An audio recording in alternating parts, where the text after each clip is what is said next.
Hi guys, so on my last live stream I mentioned that I was going to make a video on a particular topic which I'm going to do regarding who you should not be during recovery. And I've had a couple of people that I've had to interact with, and a like reference through somebody else of somebody that has celiac and fibromyalgia, and I'm just going to kind of give you an insight into the person you want to avoid being during recovery if you want to recover. Now, firstly, is part of the personality that, like, the trait that comes with not recovering is people that are very cynical about anyone that has recovered. Also, the kind of person that's constantly on these CFS, ME, fibromyalgia forums of basically never accepting the idea that they can recover. And a little bit of cynicism is okay, like, because there are people out there that do make money out of people by selling a cure. The key word is selling, and it's usually a lot of money for something that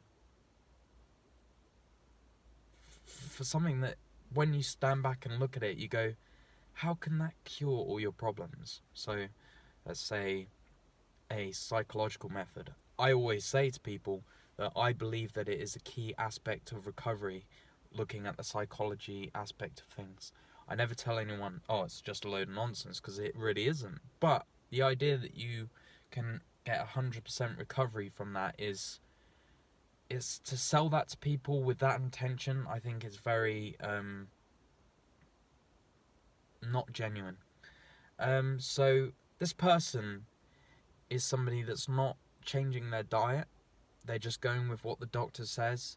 They're taking the medication that's prescribed to them. They're getting worse year after year. And this is something that I made a video about that ruffled a lot of people's feathers. And the name of the video was, a lot of people with chronic illness do not genuinely 100% want to get better.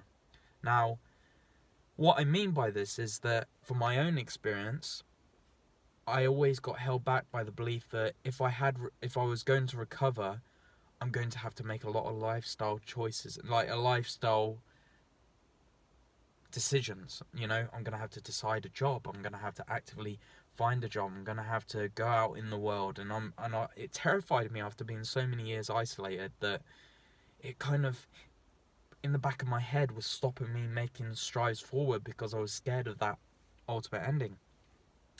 Now, I talk about this a lot as well, is that when you're going through recovery, do not look into the future. Do not look 10 steps ahead.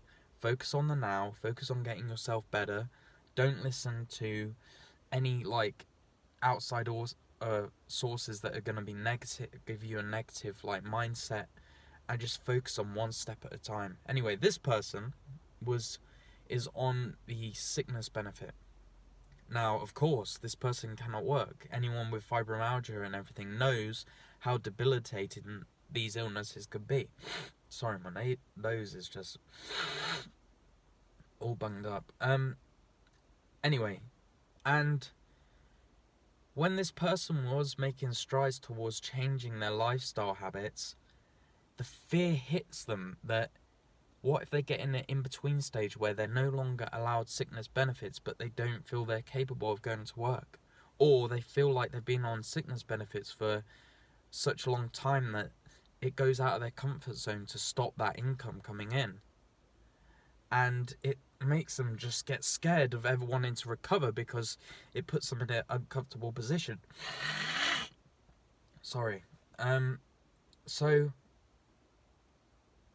you have to look at all these sneaky things that could be happening in the back of your head and ask yourself, could this potentially be stopping me from wanting to recover?